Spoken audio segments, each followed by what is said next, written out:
The suburban street was thick with an unnatural tension that morning. There was no noise, no urgency, just the immense, cold weight of history about to collide with a meticulously maintained lie. This was the long-delayed reckoning for a horrific act committed before most of the modern world existed. Inside the large, traditional home lived 9-year-old Franklin Sterling, a retired municipal judge. For over 5 decades, his name had represented civic honor. He had spent his professional life presiding over courtrooms, delivering firm judgments, and standing as a community guardian. He was a symbol of security and trust. But trust is a fragile weapon. 2 men stepped out of the cars. Detective Avery Cole and his partner, members of a cold case unit few even knew existed. They didn't approach the door with any urgency. They walked with the deliberate pace of men carrying a 6-7-year-old burden of failure and grief. Their mission was not to capture a suspect, but to destroy a public monument built on a foundation of blood and decades of carefully practiced deceit. Cole raised his hand and knocked.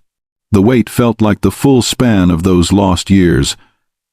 The air was heavy with the sheer, crushing irony of the situation. The door finally opened, revealing the judge, frail but sharp, wearing a comfortable dressing gown, holding a steaming mug of tea. The casualness of the scene made the impending truth feel catastrophic.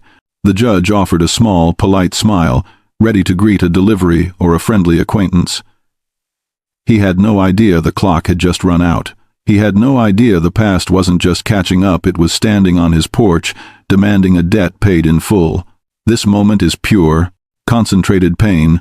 The pain of a community, about to discover the highest level of trust, was disastrously misplaced. Before we proceed, drop a comment and let us know where you're watching from. We'd love to hear from you. If you enjoy true crime stories like this, be sure to like the video, subscribe, turn on the notification bell, and share it with someone who'd love it too. The judge stood framed in his doorway, waiting patiently for the explanation. He was a man accustomed to being in control, but the quiet, immovable authority radiating from Detective Cole was different. Cole bypassed the usual greetings. He went straight to the heart of the pain, to the name that had been choked by silence for almost 7 decades.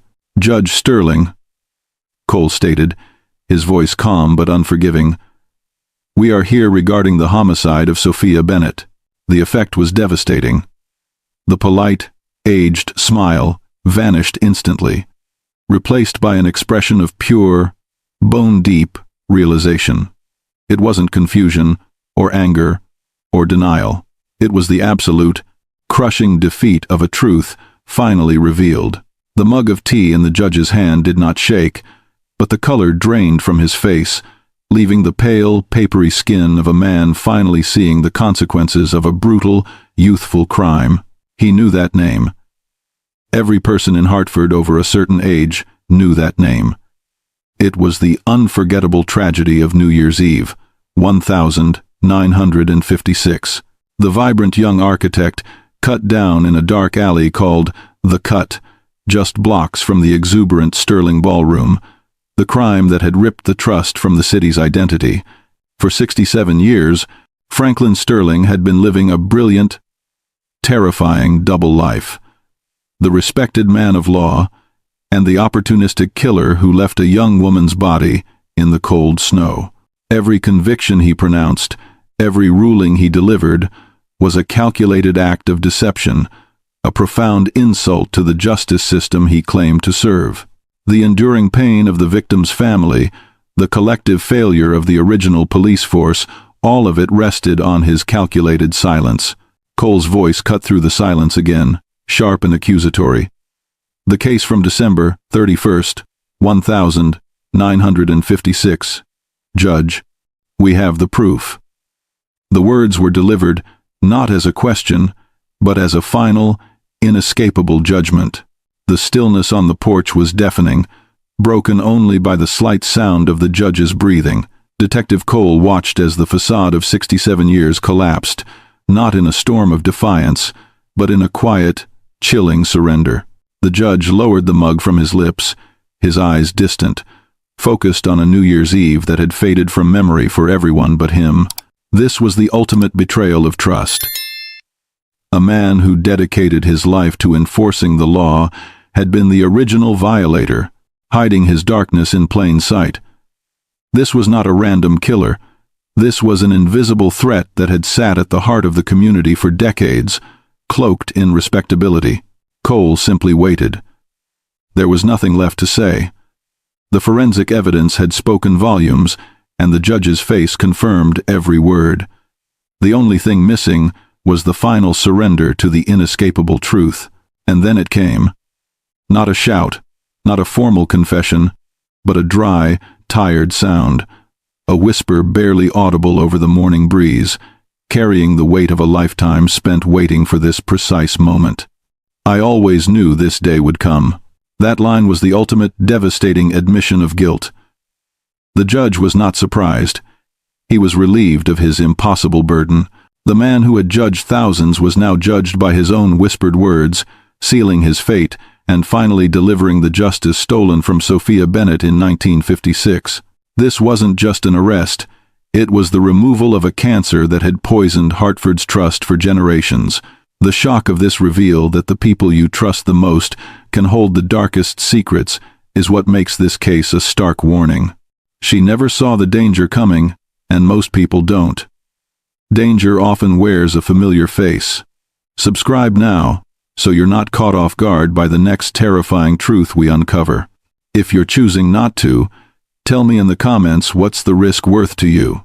The chilling story of the Fairlane case begins not with darkness, but with a roar of possibility. Hartford, 1956, was a city buzzing with post-war optimism, and no one embodied that energy more than Sofia Bennett. At 26, she was a budding architect, a woman who didn't just see old buildings, but the geometry of the future. Colleagues described her presence as vital, a high, clear note that cut through the everyday grind. She was a life brimming with potential, a life about to be violently stolen. December 31st was set to be a triumph. Sofia had secured an invitation to the exclusive New Year's Eve party at the famed Sterling Ballroom, a place reserved for the city's powerful elite. For Sofia, this wasn't just a party. It was validation, a crucial step into a world she intended to help build. She dressed for success and celebration, choosing a sapphire blue dress that made her dark hair seem like the deepest night. That dress, a symbol of hope and defiance, would soon become the cruelest detail of the tragedy. The ballroom was pure mid-century excess. Gilded decorations, flowing champagne, and the air thick with the giddy anticipation of 1957. Sofia was inside, celebrating her achievement, completely unaware that just outside the thick, insulated walls of the celebration, a killer was waiting. It was the kind of intense, unforgiving cold that bit through layers of wool and settled deep in the bones. A cold that mirrored the absolute brutality that was about to find her. Her laughter, her aspirations, her entire brilliant future was about to walk out into the dark, desolate alley known as the Cut. The night of December 31st was defined by a terrifying contrast.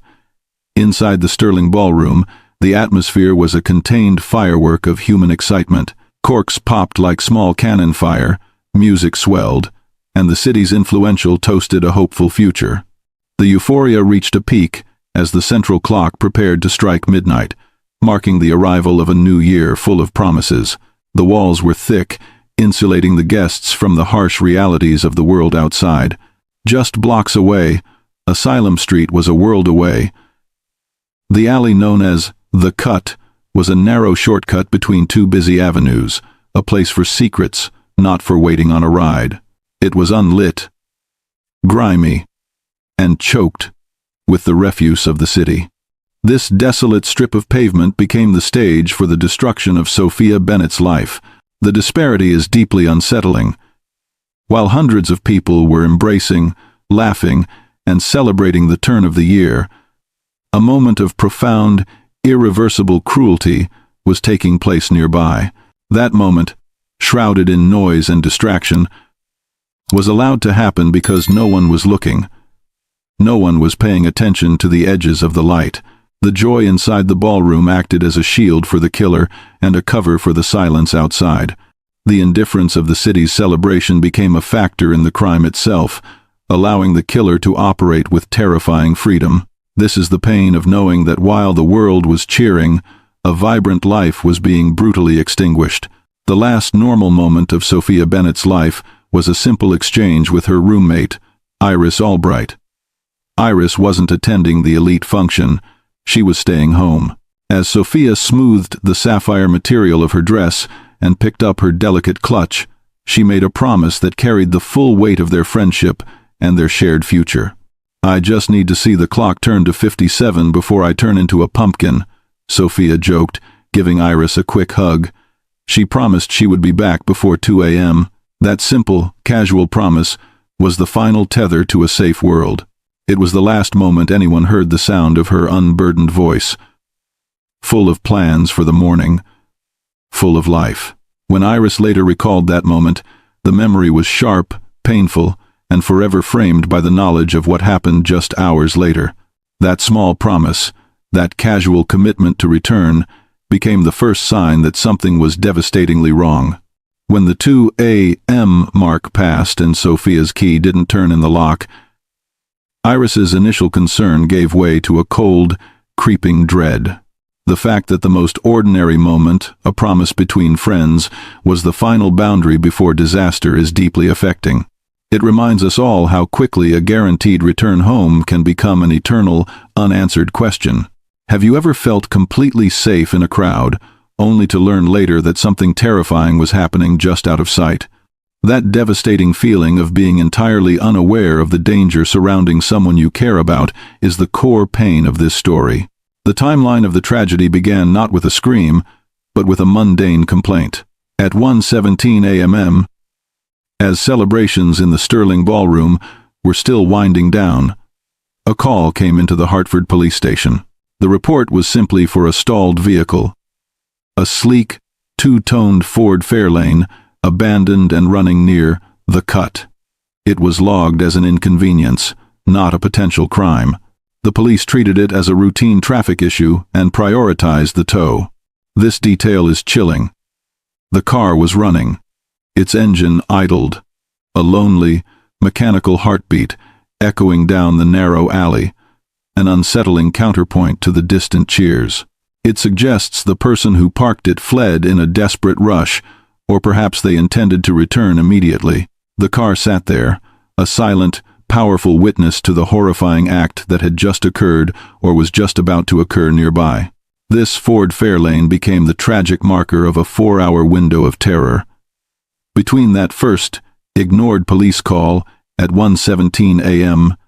and the devastating discovery at dawn, Sofia Bennett's fate was sealed. The fact that police were alerted to the killer's presence, the car, and dismissed it as routine traffic is agonizing. It shows how the perpetrator was given a massive, accidental head start by institutional oversight. This was the precise time when the possibility of intervention ended, locking the case into a cycle of decades-long grief. The engine idled, the clock ticked, and Sofia's life was extinguished in the cold. The final, devastating chapter of New Year's Eve, 1956, began not with official duty, but with the routine of a paperboy. His name was Elijah Stone, and the hour was 4:30 a.m. The city was still mostly dark, the cold having deepened since the police ignored the Ford Fairlane hours earlier. Elijah was starting his route, his canvas bag heavy with the New Year's Day edition headlines that promised hope, an irony that would soon become brutal. He took the shortcut through the cut alley to save time. It was a route he knew well, usually shadowed and quiet. But this morning, the darkness was violently broken by an unsettling sight.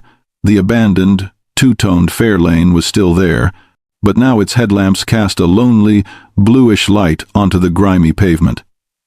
Elijah paused, his instincts telling him something was deeply wrong with the scene.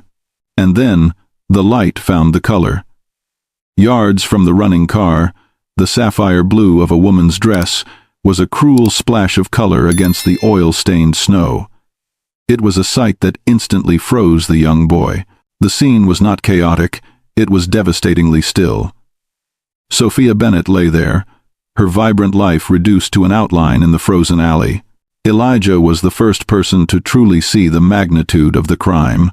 The silence he had been used to was shattered not by the car's idling engine, but by the terrified, ragged scream that tore from his throat. That scream, echoing against the cold brick walls, formally ended the silence of the case.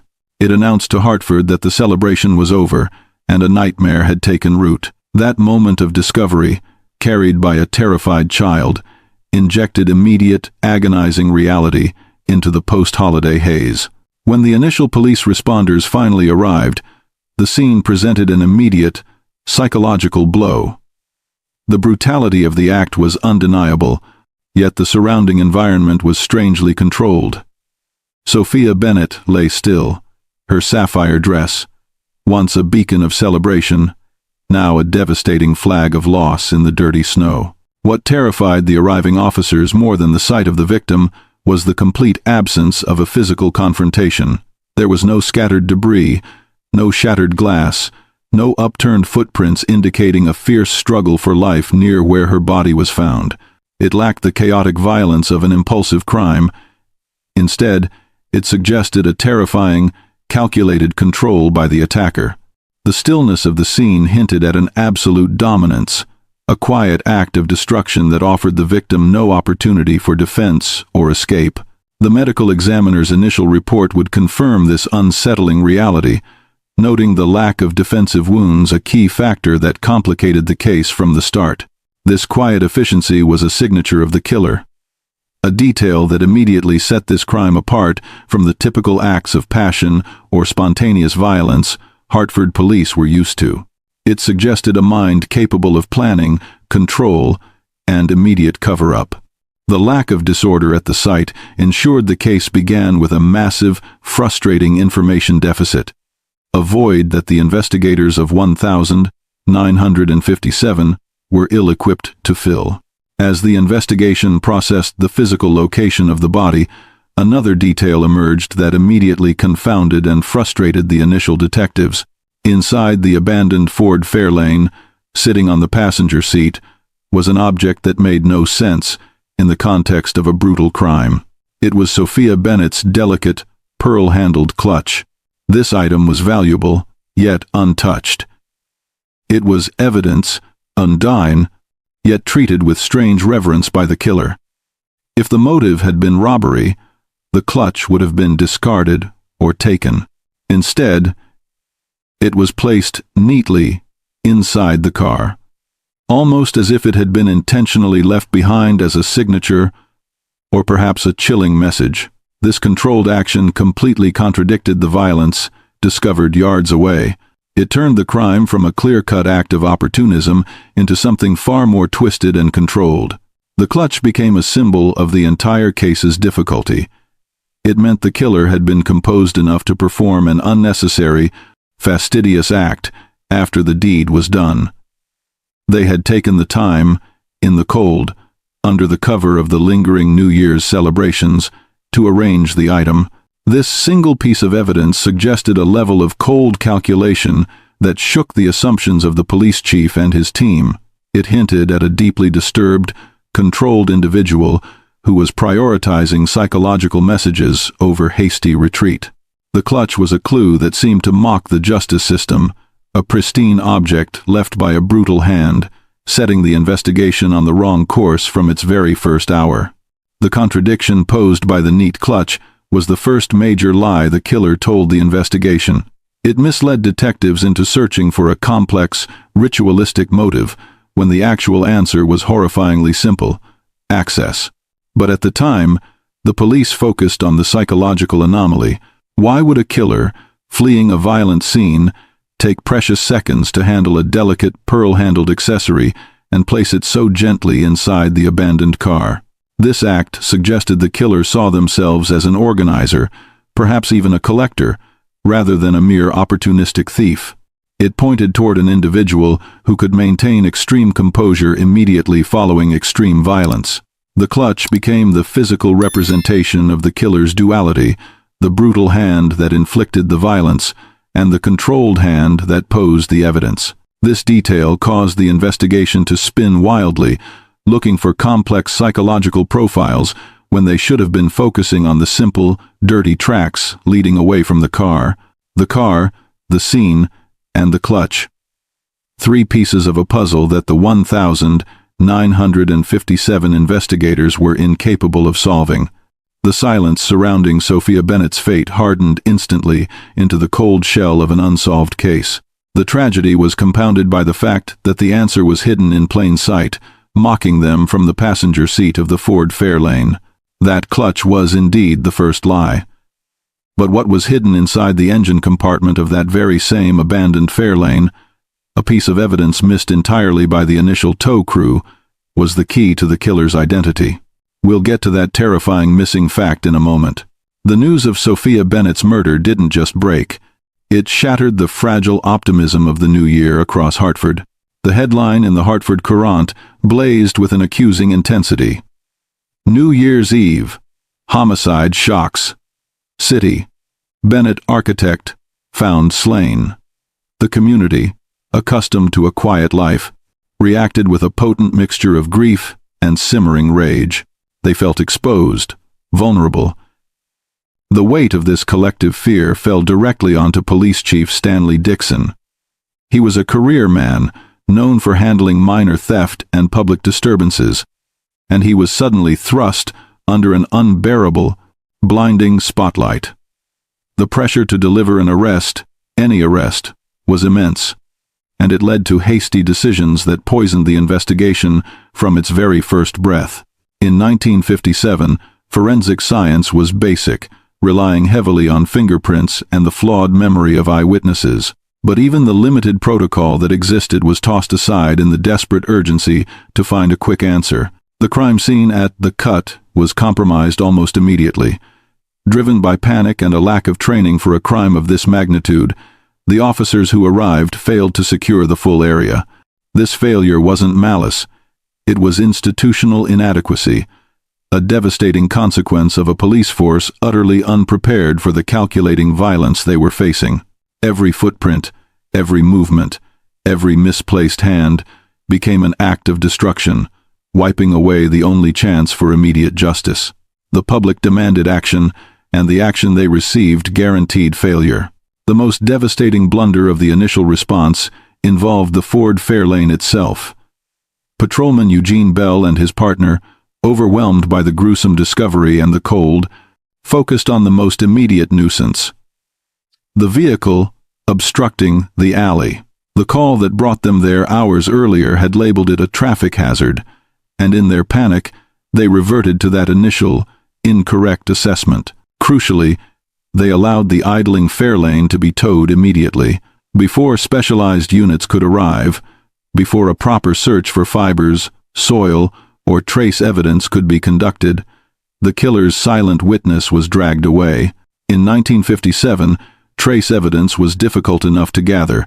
Removing the primary contact point between the victim, the killer, and the vehicle was catastrophic. Any chance of lifting definitive hair samples, foreign shoe prints, or microfibers from the seat or the floorboard was gone forever, corrupted by the tow operators, the mechanics, and the sheer movement of the car.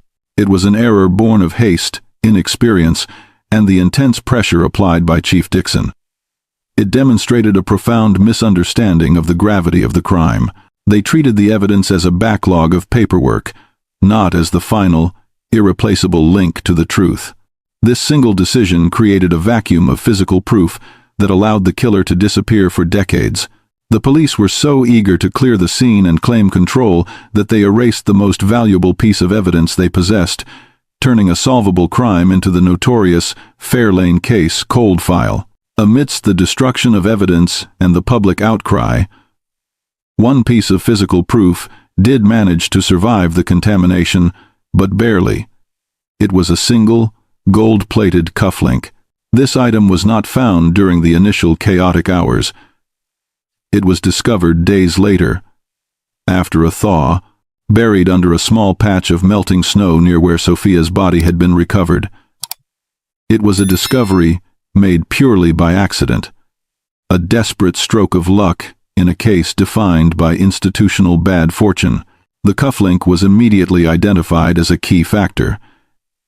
It was generic enough that it couldn't be traced to a specific person instantly, but it was foreign to Sofia and suggested the presence of the killer.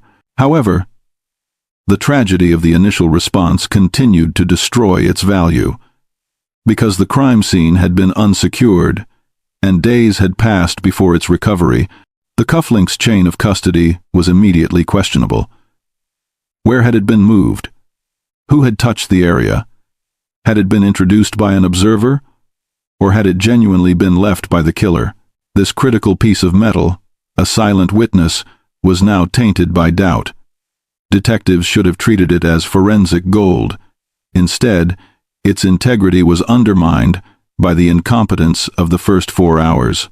This physical evidence, which could have directed the investigation immediately, instead sat in an evidence locker, its potential smothered by poor protocol. It became a source of intense frustration, hinting at the truth, but lacking the legal weight to force an arrest. Justice was staring them in the face, hidden in a piece of metal, but they had already destroyed the means to prove its origins. The compounding errors, the unsecured scene, the unnecessary towing of the vehicle, the contamination surrounding the cufflink all trace back to one crippling factor: the immense public and political pressure for an immediate arrest. Chief Dixon's team, unprepared for the scale of the tragedy, substituted careful procedure with panicked urgency. The desperate desire for a quick win, for a face to show the grieving community, meant that institutional stability collapsed entirely. This section of the case is defined by human failure in the face of tragedy. They had the evidence, the car, and the scene, but they lacked the necessary expertise and composure to protect it. The result was not just a stalled investigation, but a legacy of pain for the Bennett family. It demonstrates that sometimes the biggest obstacle to justice isn't the killer's cunning, but the flawed human systems designed to catch them. Imagine being one of those first officers, overwhelmed, terrified, and knowing the entire city was watching your every move. The tension must have been unbearable. They were trapped between their duty to the victim and the political demand for immediate closure.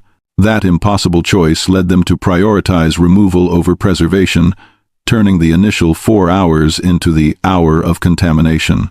If you were the chief, faced with an unprecedented homicide and reporters screaming for answers, what would you have secured first? The body or the abandoned car? One holds the victim, the other holds the last physical contact with the killer. Tell me in the comments, A or B. The choices made in that cold alley set the stage for 67 years of silence. With the physical evidence contaminated, the investigation was already collapsing. Chief Dixon, desperately trying to withstand the public and political bombardment, needed a story. He needed a clear, understandable narrative that could satisfy the city's hunger for vengeance, and quickly. The true answers, buried in the complexity of trace evidence and meticulous timeline reconstruction, were too slow, too messy, and too hard for the 1,957 police force to handle. Instead, the team fell back on classic, easy-to-digest tropes. They began searching for a suspect who fit a pre-written story. The jealous associate, the angry lover, the emotionally obvious culprit. This immediate focus on motive and personal relationships over forensic proof was the second fatal mistake of the Fairlane case. They took the difficult, contradictory clues like the neatly placed clutch and forced them to fit a simplified conclusion. The consequence of this high-pressure tunnel vision was devastating. It meant that critical, contradictory evidence was ignored, and the possibility of a random, calculated killer was dismissed in favor of a convenient arrest. The police did not seek justice. They sought relief from the pressure.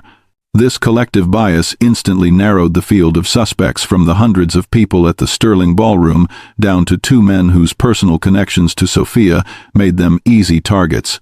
The tragedy here is not just Sofia's death, but the institutional failure to honor her with a true, honest investigation. Their rush to judgment guaranteed the decades of silence that followed. The police quickly identified their primary target: Max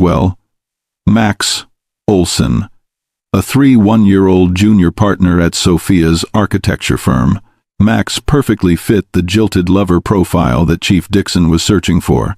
Records confirmed that Max was intensely infatuated with Sofia, a feeling she had decisively not returned. This unrequited obsession provided the neat, emotional motive the police desperately needed to quickly close the public relations disaster.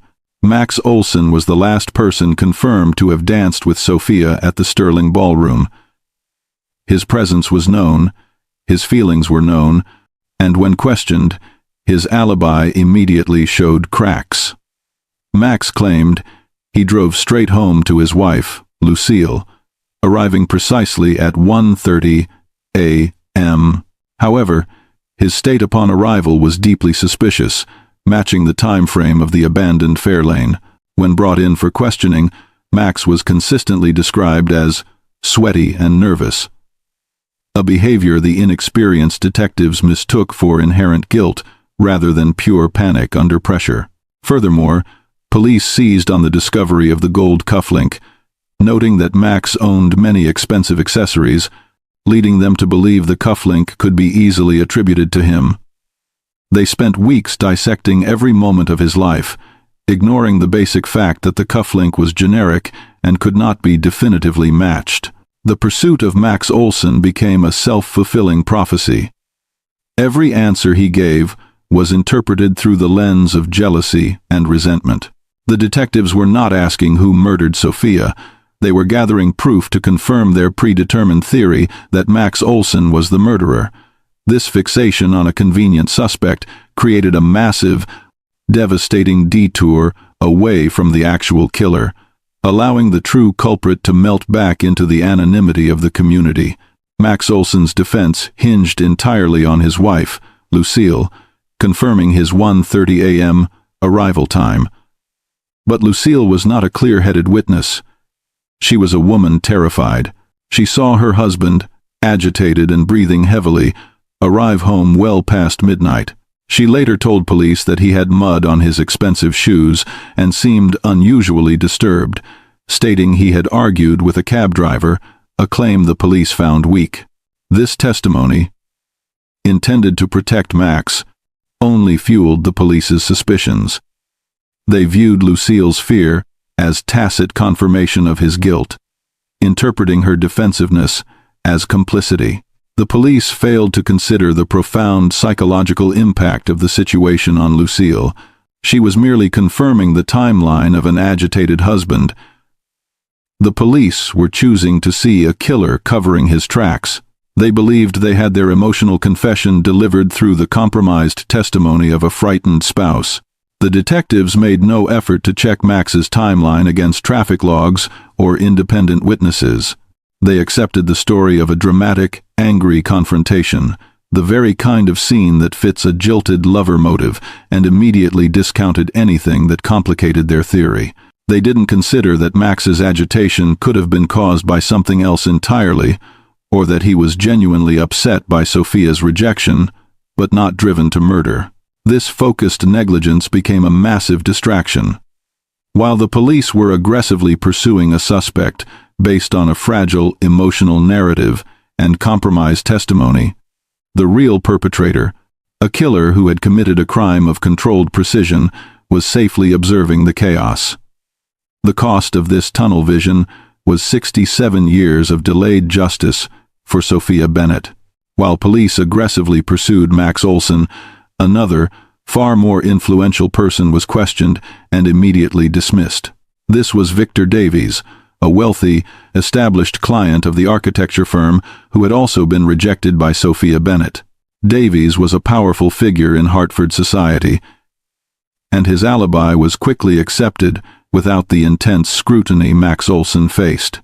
Davies claimed he was playing high-stakes poker with two other prominent businessmen until 3 a.m. This alibi was immediately corroborated by men whose social standing made their word unquestionable. In 1957, Hartford. The police, unwilling to challenge the city's elite, or perhaps believing crime was the province of the desperate, not the powerful, accepted this testimony as fact.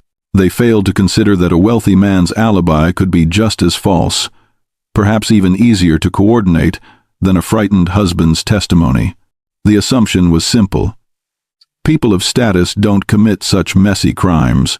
This glaring discrepancy highlighted how social class corrupted the investigation. Max Olson was an easier target, isolated by his emotional desperation. Victor Davies was protected by his influence. The police chose the path of least resistance, allowing the true killer, who operated outside of both the jilted lover profile and the upstanding citizen profile, to go completely unchallenged. The focus on Max Olson was a convenient lie that Chief Dixon allowed the public to believe, ensuring the investigation remained trapped in the wrong narrative for decades. This mistake cost 67 years of freedom for a killer and 67 years of justice for Sofia Bennett. Don't risk missing the truth. When it's finally revealed, the people you trust can be the most dangerous. Subscribe now to stay ahead of the secrets the world tries to bury. If you are choosing not to, tell me in the comments, why are you willing to dismiss this vital truth? By the summer of 1957, the desperate, chaotic investigation into Sofia Bennett's death had produced nothing but dead ends and contaminated evidence. Chief Dixon, having failed to secure a conviction against Max Olson due to the flimsy case built on speculation, was forced to confront reality. The public fury was slowly congealing into a deep, frustrated silence, and the pressure shifted from finding a killer to simply making the case disappear. The transition from an open, active homicide to a cold file was not marked by a ceremony or a press conference. It was a quiet, bureaucratic action. In the dusty basement of the Hartford Police Department, Sofia Bennett's file was boxed, labeled, and shelved. This was the true, agonizing end for the family. The case was officially deemed unsolvable, a failure of the system. The file, once a symbol of hope for justice, became a paper tombstone, resigned to history. The relief felt by the police, who were finally free from the impossible scrutiny, was replaced by the community's profound disappointment. The public had been promised a quick answer, and instead, they were left with a devastating void. The killer, secure in the knowledge that 1,957 technology and competency had failed, was free. This administrative act of shelving the file was a moment of true, lasting pain, confirming that the person who shattered Sofia's future was now free to live theirs, undetected, side by side with the people they had terrified. The immediate consequence of the cold file was the total collapse of public security. Because the police could not name or capture the killer, the community felt the danger was everywhere. Sofia Bennett's fate quickly morphed from a specific tragedy into a general, terrifying threat. Her story became a cautionary tale, a ghost story whispered by parents to daughters to enforce curfew and obedience. "Don't walk alone after dark," mothers would warn. "Don't take shortcuts. Remember Sofia Bennett." Her memory was robbed of her achievements as an architect. She was no longer remembered for her vibrant future, but only for the violence of her end. She became a symbol of vulnerability, a devastating reminder that even hope and promise could be instantly extinguished in a dark alley. This reduction of her life to a mere warning was its own secondary crime. A constant, low-level pain for anyone who genuinely loved her. The presence of the killer, unseen and unidentified, acted as a chilling psychological deterrent. Every unexpected noise, every passing shadow in Hartford carried the potential of the Fairlane killer. The city learned to live with a constant, simmering paranoia, a fear that was made worse by the knowledge that the perpetrator could be a neighbor, a colleague, or a figure of respect. The lack of closure didn't allow the wound to heal. It kept the infection alive, feeding the community's chronic insecurity and distrust for generations. No one felt the crushing weight of the case going cold more keenly than Iris Albright, Sofia's roommate. The pain of waiting up past 2 a.m., followed by the shock of the police report, turned Iris's grief into a hard, unforgiving certainty. The system had failed, and there was willed, and she could not let Sofia be forgotten. Iris made a silent promise over her friend's loss, a promise to never let the silence win. This commitment changed the entire course of Iris's life. She abandoned her own modest career track. She decided that if the police wouldn't seek the truth, she would.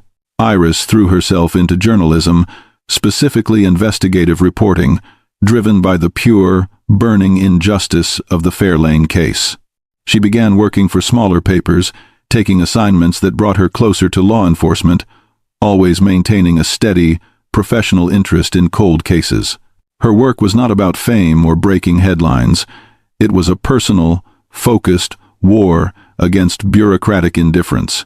Iris became a tireless archivist of the Fairlane file, frequently submitting Freedom of Information requests, cross-referencing witness statements, and using every contact she made to gently nudge the case back into public memory.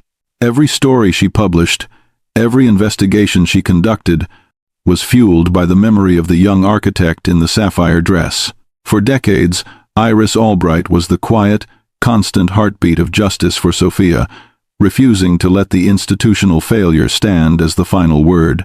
The greatest anguish resulting from the case going cold was the enduring uncertainty. The residents of Hartford were forced to live with the agonizing knowledge that the killer was not caught, not imprisoned, but walking among them. He could be the cheerful neighbor, the respected colleague, the helpful acquaintance. This lack of identification turned every familiar face into a potential threat, every casual encounter into a moment of unconscious risk. For Sofia Bennett's family, this was a specific, relentless torture. Her younger sister, Vivian Albright, and her family had to navigate a city where they knew the person responsible for their profound loss was breathing the same air, going to work, and perhaps even raising a family.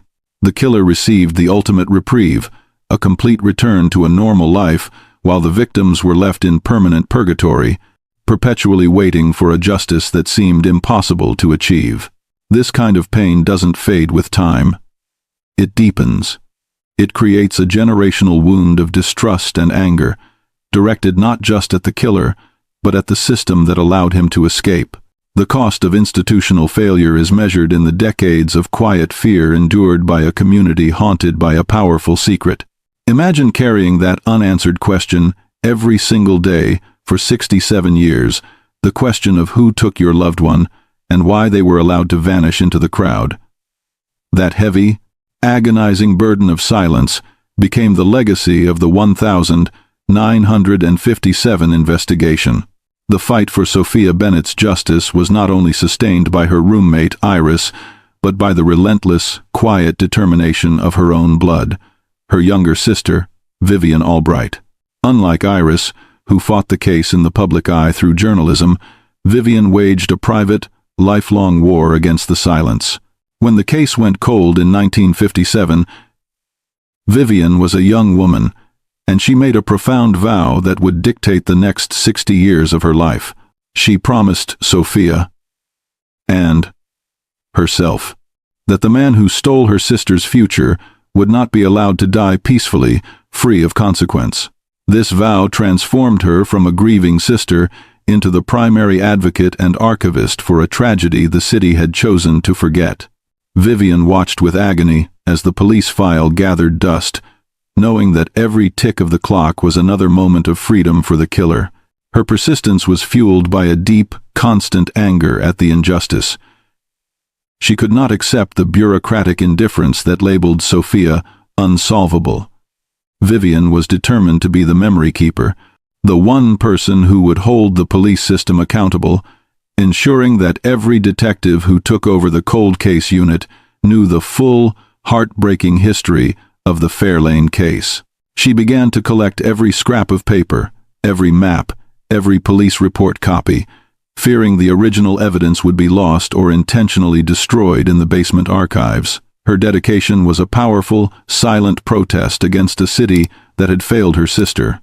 Vivian's private advocacy manifested in a meticulously kept archive. While the official police file sat gathering dust in a cramped basement locker, Vivian's home contained the true, living record of the Fairlane case. Over the decades, she collected boxes filled with memories, copies of official documents, personal correspondence, and every single newspaper clipping printed about Sofia's tragedy. These boxes were more than just paper. They were a monument to her sister's stolen life and a testament to the police's failure. Vivian's fear was legitimate. She knew institutional memory was fragile, and that official files could be lost, damaged, or simply forgotten as personnel changed. She intentionally became the non-official custodian of the case, ensuring that the critical details, the shaky witness reports, the conflicting timelines, and the precise measurements of the alley would survive even if the police file vanished completely. She cross-referenced articles, noting every change in a detective's statement, every shift in the public narrative. This dedication turned her into an unparalleled expert on the Fairlane case, ironically knowing more about the gaps in the investigation than the detectives assigned to it years later. Her archive was a silent accusation, a constant reminder that the truth was not absent, but simply ignored. The sheer effort of maintaining this memorial, year after year, speaks volumes about the relentless pain of unsolved grief and the consuming need for justice. As the decades turned, Vivian Albright grew older, and the urgency of her quest became heartbreakingly real. By the late 2000s, the time she had dedicated to her sister's memory was running out. She was no longer just fighting for justice. She was fighting against her own mortality. She desperately wanted to see the killer identified before she, too, was claimed by silence. In 2008, Vivian made a final, devastating appeal to the recently formed Hartford Cold Case Unit. She didn't demand an immediate arrest or a miracle discovery. Her request was simpler and infinitely more agonizing. She asked them to take one last look at the evidence. She wanted the detectives to know how much time they had left before the last primary witness, the person who held the clearest emotional memory of Sofia, was gone forever. This appeal was a turning point. It wasn't framed as a legal demand, but as a personal plea from a heart that had carried decades of injustice. Vivian brought her own meticulously kept boxes of documents to the police station, forcing the young detectives to confront not just an old file, but a lifetime of pain contained in cardboard. Her appearance served as a brutal reminder. The evidence might be cold, but the grief was still devastatingly hot. This plea ensured that the case was not just reviewed. It was handled with a new, powerful sense of ethical urgency. Vivian Albright's lifelong battle against the shelving of her sister's case is a powerful testament to the enduring human spirit in the face of absolute injustice. Her dedication moved beyond personal grief. It became the collective fight against institutional neglect. For 60 years, she stood firm, a single point of resistance against the easy comfort of the unresolved. She forced the system to look back, not through anger, but through the sheer weight of her persistent, painful memory. The younger detectives who met Vivian were profoundly affected. They saw not just an old cold case, but the raw, current wound it had inflicted on a loving family. Vivian's archive, her personal testimony, and her simple, desperate plea ensured that the review of the Fairlane file would not be a mere bureaucratic formality. It would be a moral imperative. Her quiet war ensured that the decades-old contamination and the resulting silence would finally face modern scrutiny. She proved that the true power to overcome failure lies not in the authority of the police, but in the relentless, enduring hope of the victim's family. The system failed Sofia in 1957, but Vivian ensured that the system would eventually have a chance to redeem itself. What is one injustice in your community that you wish could be solved, decades after the fact? Tell me below. Let's keep the fire for truth burning together. The second life of the Fairlane case began around 2018 with the assignment of Detective Avery Cole and a new, specialized cold case unit. Their approach was simple, devastating, and entirely new. Assume every action taken by the 1957 police force was flawed, and treat the original file not as a guide, but as a record of failure. They knew the answer wouldn't be found in the old, biased reports that fixated on Max Olson, but in the physical items themselves. Cole and his team understood the immense tragedy of the initial contamination. Their mission was to find the one crucial item that had been missed or misunderstood, the one piece of evidence that had survived the bureaucratic death of the case. They realized that the killer's cunning wasn't enough to solve the crime. It took decades of scientific advancement to overcome the police's inexperience. The team pulled the heavy file boxes from the basement archives, reviewing the contents with eyes trained on modern forensic possibility. They focused on items that, in 1957, were considered useless or too small to matter: the dust, the fibers, the latent biological material that covered the original exhibits. They saw the limitations of the past as opportunities for the future. The entire team operated under the heavy emotional weight of Vivian Albright's recent plea, driven by the knowledge that this was potentially the last chance to deliver justice. They were searching for the killer's footprint, not in the snow, but at the molecular level. Their meticulous, modern review was a direct challenge to the 60-year-old silence. The new cold case unit's first priority was the single piece of evidence that had survived the contamination: the gold-plated cufflink. This item, which had been dismissed due to its tainted chain of custody, was now seen as the greatest opportunity. In 1957, the police had only been able to note its presence and its vague material gold plate. In the modern lab, it was subjected to an intense, hyper-detailed forensic inspection using tools unavailable to the original investigators. The cufflink was carefully studied under an electron microscope, allowing the lab technicians to see the imperfections and hidden materials trapped on its surface. Despite the decades of storage and the initial mishandling, the cold of the alley had preserved something critical. Deep within the tiny clasp mechanism and wedged in the micro grooves of the metal, they found fibers. Not Sofia's dress fibers, but minute, dark-colored threads consistent with expensive mid-century menswear. More importantly, the modern analysis detected trace biological material not enough for a full profile, but enough to confirm that the cufflink had been worn and recently handled by an individual. This finding fundamentally changed the cufflink's status. It was no longer a contaminated artifact. It was a confirmed link to the killer. The cold case unit had validated the one piece of evidence the 1957 team had almost missed entirely.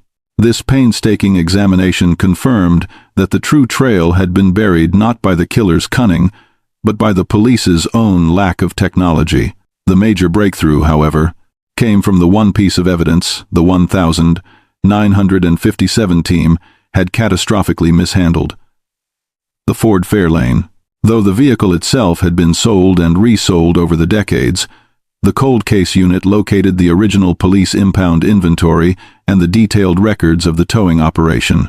They knew that the frantic nature of the towing process, where the car was hauled away with the engine still warm, might have preserved something. The unit began a painstaking search of the car's original parts list and any remaining scraps of physical evidence collected from the tow yard in 1957. Their focus was on areas the initial team would never have checked: the engine bay, the undercarriage, and the tiny crevices where material could be trapped. The tow crew, focused on clearing a traffic hazard, would have paid no attention to the grimy mechanical parts. And in that vast, dark machinery, trapped in the metal grating of the engine compartment, shielded from wind, weather, and decades of contamination, was a single tiny hair follicle. It was a minuscule, near invisible piece of biological material, but it had survived the movement, the towing, and the decades of institutional neglect. It was likely ripped from the killer's head as he bent over the front of the car, perhaps trying to fix a malfunction or hide something. This single hair, protected by the heat and mechanics of the Ford Fairlane, was the precise, definitive link that had been missing for over 60 years. That single tiny hair follicle, found in the mechanical guts of the Ford Fairlane, held the power to shatter 6 decades of silence. In 1957, it would have been dismissed as insignificant dust.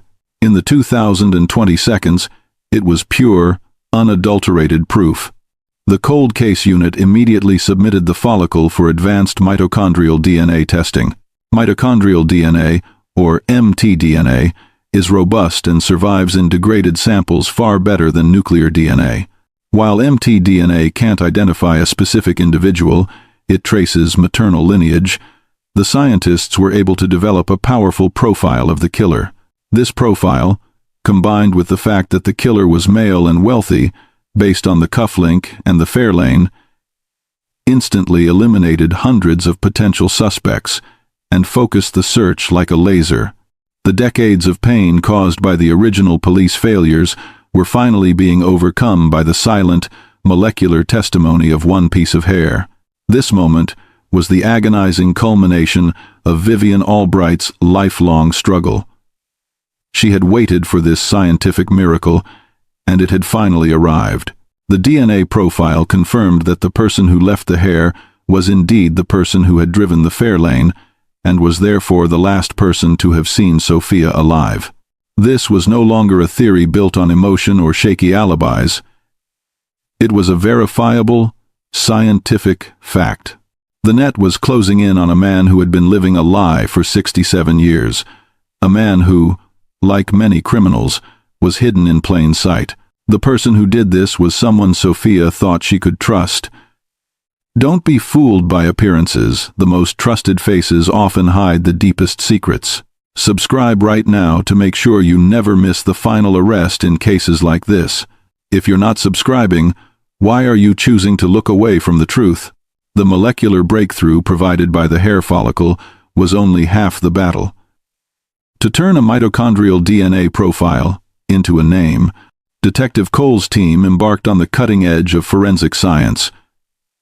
This technique involves uploading the DNA profile to publicly accessible genealogy databases, comparing the killer's profile against millions of voluntary submissions from people tracing their family history. They weren't looking for a direct match. They were looking for distant relatives, second, third, or fourth cousins. This search was painstaking, navigating massive, complex family trees that spanned generations. The initial match came quickly, confirming several distant maternal cousins in the New England area. This allowed the cold case unit to begin building a reverse family tree, working backward and then forward to identify a common ancestor and ultimately isolate the male members of that line who were alive and in the Hartford area in 1956. This process whittled a list of millions down to a manageable, terrifyingly specific list of only 6 men. The 6 suspects were men of a certain age and social standing, men who could have afforded a Ford Fairlane and attended the Sterling Ballroom. This development was agonizing for the cold case unit. After decades of chaos, the answer was finally within reach, contained in the precise geometry of a human lineage. The anonymity that had protected the killer for 67 years was stripped away, not by aggressive police work, but by the silent, powerful information contained in the killer's own genes, freely submitted by an unknowing distant relative. The end of the chase was not a foot pursuit, but a digital climb up a family tree. The 6 men, identified by the genealogical search, were all subjects of intense scrutiny, but one family stood out for its prominence and its deep connection to the city's power structure: the Sterlings. The family name was synonymous with respectability and civic duty. The patriarch was Franklin Sterling, a highly respected retired municipal judge who had served on the bench for decades. The sheer shock of the discovery rippled through the cold case unit. The man who had presided over law and order for decades was now tied to the city's most brutal, unsolved crime. The initial focus fell on the judge's son, an attorney who was alive and in Hartford during the New Year's Eve party. He owned cars, was the right age, and possessed the social access to the Sterling ballroom. However, when the cold case unit secretly obtained a DNA sample from the son, the test was negative. The mtDNA profile did not match. The unit's focus shifted back one generation. The mitochondrial DNA traced the maternal line, meaning the killer had to be the son of the common ancestor and the father of the negative test result. This chilling realization pointed directly to the judge himself, Franklin Sterling. The same man whose name graced the very ballroom where Sofia spent her final night was now the prime suspect in her destruction. The ultimate irony was revealed. The pillar of the community, the man protected by his own status in 1957, was the killer. The police's original class bias had protected the true perpetrator, ensuring his freedom for 67 years. The identification of Judge Franklin Sterling as the prime suspect, based on the hair follicle, was a monumental step. But the cold case unit needed hard, non-genetic evidence to place him directly in the Fairlane at the time of the crime. They returned to the most mundane, overlooked record from 1957, the records of the Sterling Ballroom's New Year's Eve valet service. The original investigators had glanced at the valet logs and dismissed them as irrelevant society documentation. But Detective Cole's team knew the Fairlane had been abandoned near the venue. They meticulously reviewed the fragile, 67-year-old receipt book. And there, buried in the records, was the final, devastating piece of bureaucratic evidence: valet ticket number 104. The entry for ticket 104 clearly listed the driver as F. Sterling and described the vehicle as a two-toned Ford Fairlane, matching the precise description of the abandoned car found near the cut. This ticket confirmed that Judge Sterling, not just a distant relative, had personally driven the murder weapon to the exact location and time of Sofia's last sighting. The timing was crucial. The valet ticket would have been issued before the car was abandoned, placing Sterling at the scene. This piece of paper, kept by a humble valet service, provided the rock-solid connection that the 1,957 police had failed to find in their chaotic scene processing. It proved the judge's lie and shattered his lifelong facade of respectability. The ticket was the last bureaucratic detail required to link the highly respected judge to the single hair follicle found in the engine compartment. The net was now fully closed. With the DNA profile confirming the maternal line and the valet ticket placing Judge Franklin Sterling at the scene, Detective Cole's team moved to secure the final piece of evidence. They obtained a warrant to search Sterling's private residence, specifically targeting his personal effects and jewelry based on the description of the gold-plated cufflink found years earlier. The search immediately confirmed their suspicions. Tucked away in a safe deposit box, alongside other expensive accessories, they found the identical twin of the cufflink recovered near Sofia's body.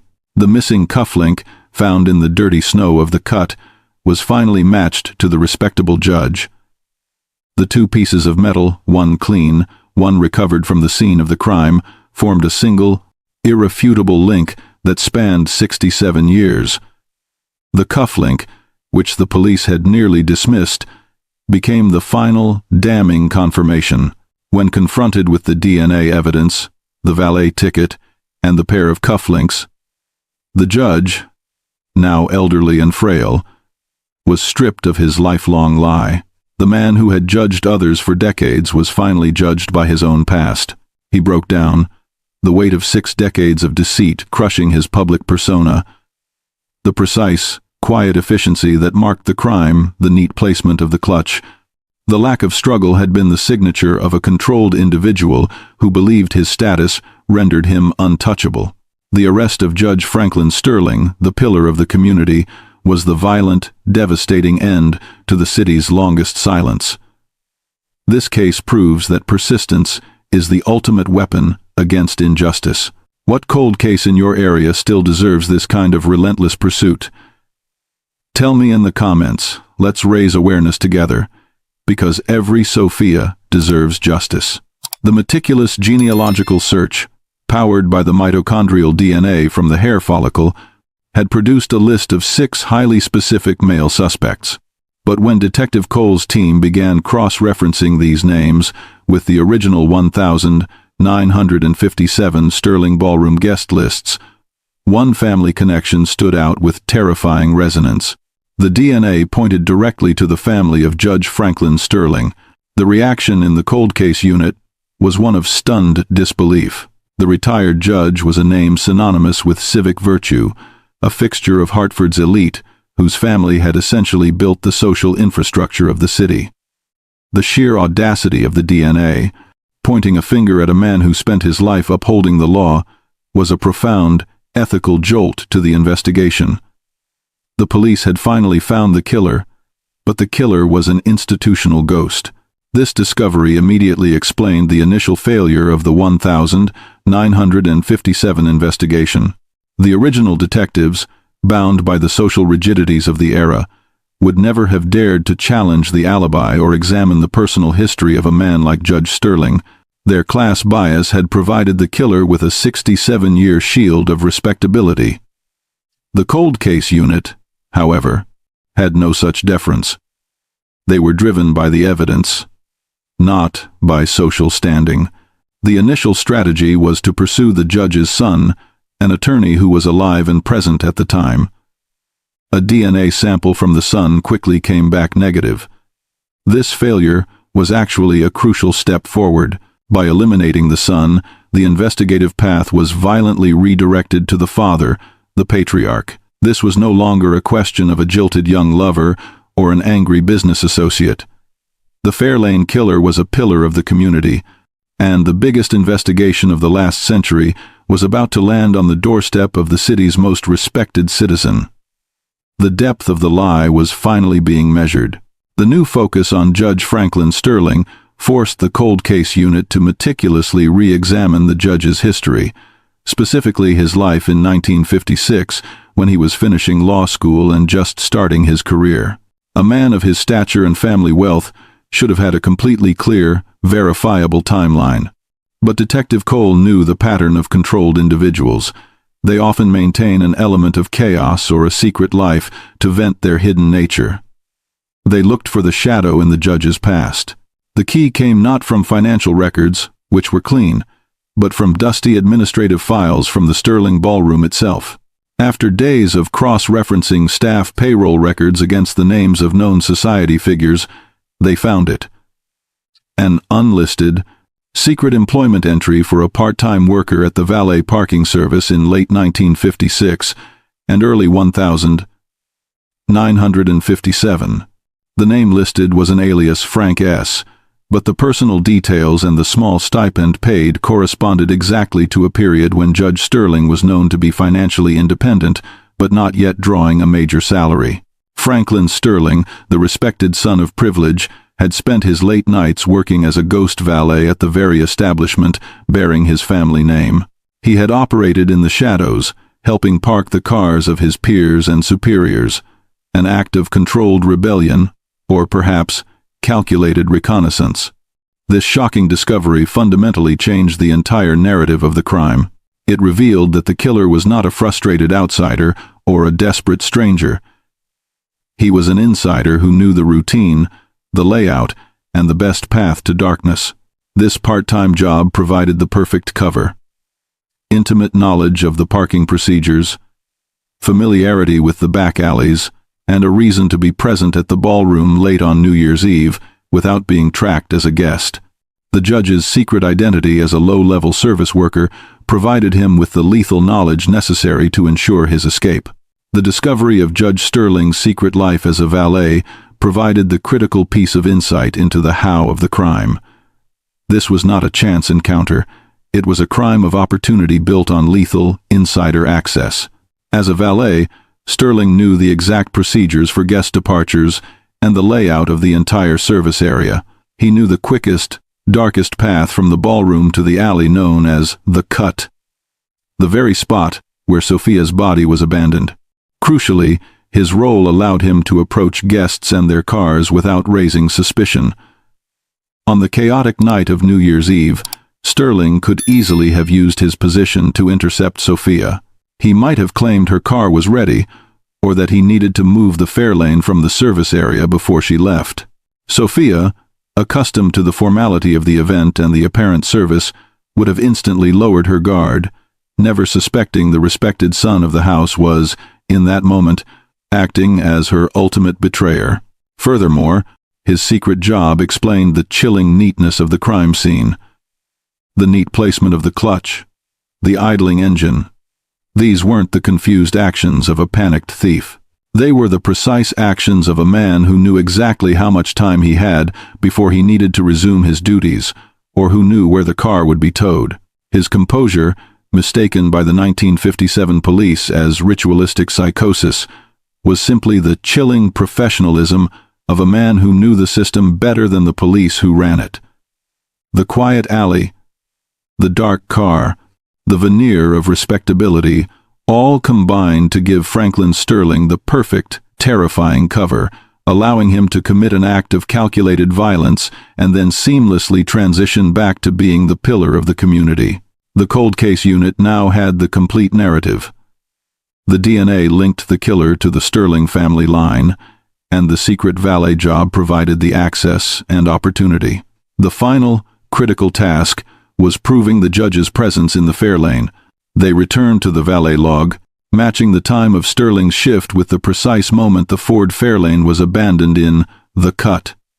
The valet log confirmed that Frank S. was clocking off duty just minutes after Sofia Bennett was last seen, giving him the perfect, tight window to commit the crime and immediately ditch the car. But the most damning final piece of proof came from the judge's current residence. As a formality, the team had requested a voluntary DNA sample from Judge Sterling, maintaining the polite, respectful tone his status demanded. He had refused, citing health concerns, which only confirmed the detective's suspicion. They obtained a warrant and secured a discard sample from a used cup. The lab results were definitive. The mitochondrial DNA from the judge matched the hair follicle found in the Fairlane's engine compartment. The circle was complete. The evidence, the single hair, the matched cufflink, the valet ticket, and the final DNA match all converged on one man. Judge Franklin Sterling, the man who dedicated his public life to dispensing justice, had, for 67 years, concealed the murder of Sofia Bennett. His status as a judge, the pillar of the community, was the ultimate, terrifying psychological cover, allowing him to live a lie that spanned generations. The man who judged others was the killer all along. If you choose not to subscribe, you risk being just as unprepared for the next life-changing secret we uncover. Don't wait, subscribe now. If you are still watching unsubscribed, comment why you're ignoring the essential warning this channel provides. The discovery of the ghost valet and the genealogical connection placed Judge Franklin Sterling at the top of the suspect list, but the evidence was still indirect. The mitochondrial DNA only traced the maternal line. A final, absolute sample of the judge's nuclear DNA was needed to secure a conviction. Detective Cole knew the confrontation had to be flawless. If Sterling caught wind of the investigation, he could easily vanish or contaminate the remaining evidence. The police could not afford a 67-year failure to be compounded by a modern procedural mistake. The cold case unit initiated a tight, covert surveillance operation on the elderly former judge in late 2023. They chose to monitor his daily routines, searching for the perfect opportunity to legally collect his abandoned DNA. Sterling, despite his age, maintained a strict, predictable schedule. Church on Sundays, lunch at the same downtown diner every Tuesday, and a weekly visit to the public library. This stage was agonizing. The team was breathing the same air as the killer, watching him live the peaceful, respected existence he had stolen from Sofia Bennett. They observed the man who had destroyed a life, now shuffling through his retirement with quiet dignity. The irony was a constant, burning reminder of the injustice. They had to wait, patient and silent, for the small, careless action that would finally break the case wide open. Every movement of the judge was meticulously logged. Every casual touch of an object was analyzed for potential genetic material.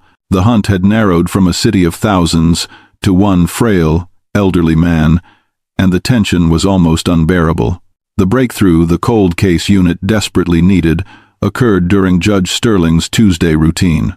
He visited the same small, cash-only diner, ordered the same weak coffee, and meticulously read the morning paper. The surveillance team watched as the judge, using his standard paper cup, finished his coffee. He then dabbed his mouth with a napkin, a small, seemingly insignificant action, and discarded the cup and napkin into the trash bin near his table. This was the moment. The operation to secure this abandoned evidence was executed with surgical precision. As soon as the judge left the diner, Detective Cole, disguised as a sanitation worker, moved swiftly. He retrieved the specific cup and napkin, carefully bagging them to avoid contamination. This seemingly simple piece of trash, destined for the landfill, was now the highest value piece of evidence in a 67-year-old murder case. The contrast was stark and deeply frustrating for the team. In 1957, the police had contaminated the primary murder weapon, the Fairlane, through panicked negligence. In 2023, the key to solving the case was obtained through careful, modern covert surveillance and a paper cup. The difference was accountability and scientific method. The discarded evidence was rushed to the state crime lab, bypassing the local police station to minimize the risk of procedural error. The feeling within the cold case unit was a mixture of triumph and agonizing anxiety. They had the physical material, the judge's cellular DNA on the cup rim and the napkin, but now came the dramatic wait for the lab results. They knew this single sample held the final, binary answer. Either the decades of genealogical work were correct, or they would be back at the beginning, still haunted by the specter of the Fairlane killer. The agonizing period that followed the submission of the paper cup to the lab felt longer than the preceding 67 years. For Detective Cole's team, every minute was heavy with the weight of history. They were not just waiting on a DNA result. They were waiting for vindication for the original investigator's failure and, more importantly, for justice for Sofia Bennett and her family. They knew this test was the final barrier between a killer walking free and a closure long overdue. The psychological pressure was immense. They reviewed the contamination reports, the valet logs, and the cufflink analysis repeatedly. They worried about the integrity of the decades-old hair follicle, the chain of custody of the cup, and the possibility of a random, non-related match. For the team, the entire legacy of modern forensic cold case work rested on this one result. If the result was inconclusive, or worse, negative, the case might truly die forever. Meanwhile, Vivian Albright, now in her advanced years, waited with a fragile hope that was difficult to bear. Detective Cole had only hinted at the magnitude of the final test, knowing that to promise closure was to risk inflicting a new, deeper wound if the science failed. Vivian's life had been a series of small, agonizing defeats, followed by renewed promises. She represented the entire community's generational anguish, and the cold case unit felt her silent vigil deeply. The tension in the lab mirrored the tension in the station. Every step of the DNA, extraction, and comparison was performed with meticulous, redundant oversight. The smallest, most insignificant piece of cellular material now carried the entire burden of history, fate, and the relentless pursuit of truth. The waiting game was the final crucible, testing the emotional endurance of everyone involved before the truth could finally be revealed. The call came through to Detective Cole in the middle of a late-night review of the original police logs. It was the lead forensic analyst, his voice tight with controlled emotion. The results were in. The nuclear DNA profile extracted from Judge Franklin Sterling's discarded coffee cup was a complete, irrefutable match to the cellular material on the hair follicle found deep within the Ford Fairlane's engine compartment. The analysts provided the final, damning figure. The probability that the hair belonged to anyone other than Judge Sterling was less than 1 in 300 billion. This was not a genetic hint or a probable link. It was absolute, scientific certainty. The killer's decades-long freedom, protected by social status and institutional failure, was over. Justice, denied for 67 years, had finally arrived on a molecular scale. The sense of relief and vindication that flooded the cold case unit was immediate and overwhelming. Detective Cole personally drove to the home of Vivian Albright to deliver the news. The conversation was brief, marked by quiet tears and the release of 6 decades of pent-up sorrow. The small, elderly woman who had fought a lifelong, quiet war against silence was finally at peace. Her sister's killer had a name. The time for polite surveillance was finished. The final confrontation was immediate. They had the scientific proof, the valet log, and the matched cufflink. Detective Cole prepared the arrest team, knowing they were about to bring down a former judge, a pillar of society, and finally grant the city of Hartford the closure it had desperately sought since the snow fell on New Year's Day, 1957. What would you have done if you were Detective Cole in that final moment, knowing the respectability of the man you were about to arrest? The news of Judge Franklin Sterling's arrest in late 2023 struck Hartford like a seismic event. The sheer shock rippled through the city and across the nation. The man who was the embodiment of stability and propriety was now exposed as the city's most elusive, calculated killer. National headlines screamed the horrifying irony. The judge, the killer, the killer. The immediate community reaction was one of profound betrayal. For decades, the Fairlane case had been a source of simmering local fear, but the threat was always assumed to be a shadowy outsider or a desperate youth. The revelation that the danger was cloaked in a tweed jacket and seated on the municipal bench shattered the public's fundamental trust in their leaders and their social structure. It confirmed the terrifying reality that the most dangerous secrets are often hidden in the highest places. The arrest was also a moment of intense, painful vindication for the city's older residents, those who remembered the tragedy of 1957. For 67 years, they had lived under the shadow of an unknown killer.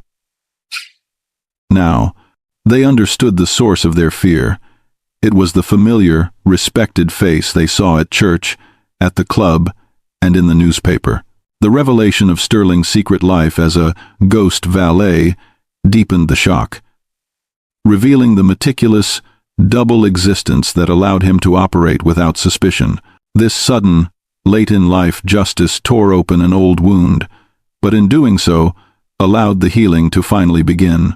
The long silence was over, replaced by the chaotic, necessary noise of accountability. The trial of former Judge Franklin Sterling in 2024 was an event unlike any other in Hartford's history.